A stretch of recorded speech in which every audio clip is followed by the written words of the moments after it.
You are currently serving a life sentence inside a maximum security prison, and you are the warden holding the key. This is the story of Silas, a brilliant 35-year-old drone engineer whose severe anxiety paralyzed his talent, leaving him broke and on the verge of losing his laboratory. One simple observation of a predator trapped inside an open-glass habitat shattered his mental chains. 12 months later, the man who couldn't leave his room was managing a multi-million-dollar aerospace empire. How did he escape his own mind? It all began with a brutal wake-up call. Silas sat in the dark corner of his coastal aerospace workshop, the rhythmic beating of heavy rain against the corrugated iron roof, matching the frantic, chaotic pounding inside his chest. At 35, he possessed an extraordinary genius for fluid dynamics, autonomous robotics, and micro-aviation physics. He could visualize complex wind currents in mid-air and design carbon fiber wing structures that defied conventional aerodynamic limitations. His deepest, most meaningful dream was to build the Zephyr V, revolutionary, autonomous search and rescue drone, capable of navigating the violent, unpredictable crosswinds of mountain blizzards to locate stranded climbers when human rescue teams were completely blind. Yet, despite his brilliant analytical mind and noble vision, Silas lived in a state of constant, suffocating emotional pain. His own mind was a brutal, inescapable trap. Every single time he sat down to finalize his designs or prepare a presentation for manufacturing partners, a wave of paralyzing overthinking would lock his muscles. His mind would instantly flood with a toxic stream of doubts, replaying his past engineering mistakes, magnifying his flaws, and predicting total public humiliation. He would spend weeks obsessing over hypothetical mechanical failures, rewriting perfect lines of code hundreds of times until the software became an unreadable mess. He falsely believed that by worrying constantly, he was protecting himself from failure. In reality, he was treating his own creative genius like a criminal that needed to be permanently suppressed to keep himself safe from judgment. This severe mental looping systematically destroyed his daily reality. His operations partner, an honest and pragmatic engineer who had invested his life savings into their shared dream, grew completely exhausted by Silas's endless delays and sudden cancellations.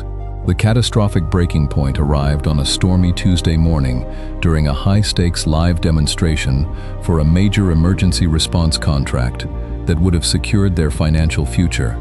Silas had stayed awake for 72 hours straight, frantically altering a perfectly functional stabilizer algorithm because a voice in his head convinced him it wasn't safe. When it was time to launch the drone before the evaluation committee, the overcomplicated, rushed code caused the system to stall mid-air, sending the prototype crashing violently into the concrete runway.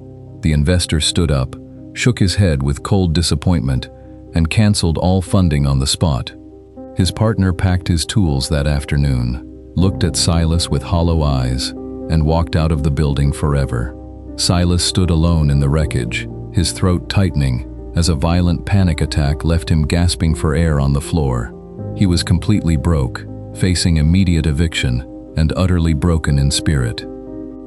Unable to bear the suffocating silence of his empty lab, Silas walked blindly down the rugged coastline until he reached an isolated wildlife rehabilitation sanctuary nested against the cliffs.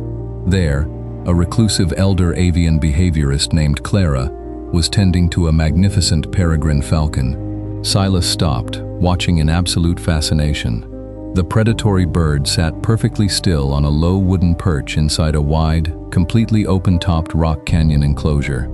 There were no nets, no chains, and no physical barriers preventing the falcon from soaring into the sky, yet it remained completely stationary, its sharp eyes fixed on the ground. "Why doesn't it fly away?" Silas asked, his voice cracking with exhaustion. Clara looked up, her expression calm and unhurried like the ocean. "When this falcon was brought to us with an injured wing, we kept a heavy wire mesh over this canyon to keep it from hurting itself. The mesh has been completely gone for 6 months, Silas. But the bird still sees the shadow of the cage in its memory. It calculates its freedom based on a boundary that no longer exists. Its mind is trapping it on the perch." She stepped closer to him, her sharp gaze cutting through his defenses. You are doing the exact same thing. Your past failures and fears are just old netting. You are running an endless threat matrix loop in your head, waiting for absolute certainty before you fly. But certainty is an illusion. For the next 90 days, you must execute the action fast rule. The moment your mind begins to loop, question your worth, or predict failure, you will count down from 3 and physically force your hands to move. Shut down the calculation and execute.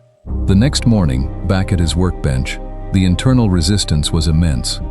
Silas sat before a new circuit board, and his brain instantly screamed that he would ruin the components just like before.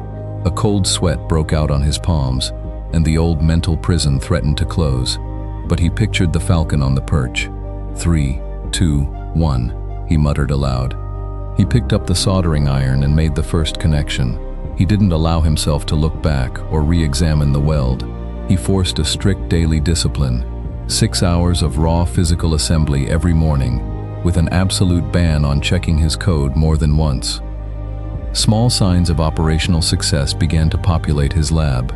Within 3 weeks, the toxic mental fog began to lift, replaced by a sharp, fluid momentum.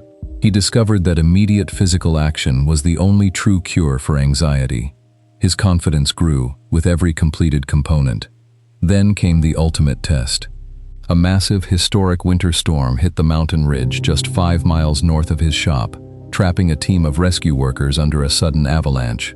The wind speeds were too violent for conventional helicopters, and the local emergency services sent out a desperate public call for any experimental technology available.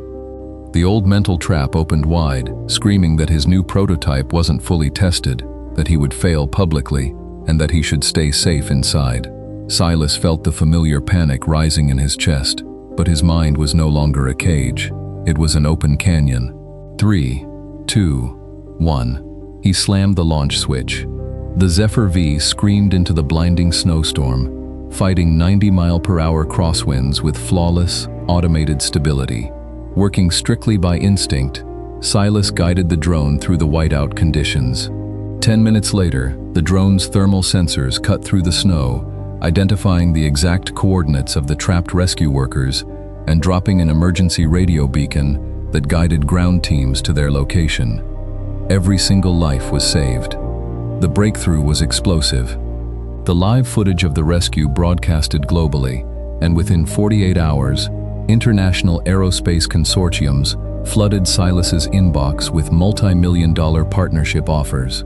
Over the next year, his life underwent a complete, magnificent transformation. He moved his company into a state-of-the-art facility, leading a team of 50 elite innovators.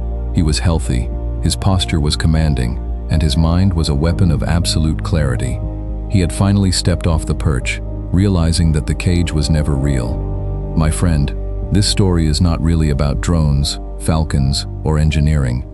It is a profound psychological mirror showing you that the single greatest obstacle standing between you and your dream is the invisible cage of your own overthinking. Your mind will happily manufacture 1,000 logical reasons to stay safely on the perch, paralyzing you with past shadows. But those boundaries do not exist in reality. The question is not whether you are capable of achieving greatness.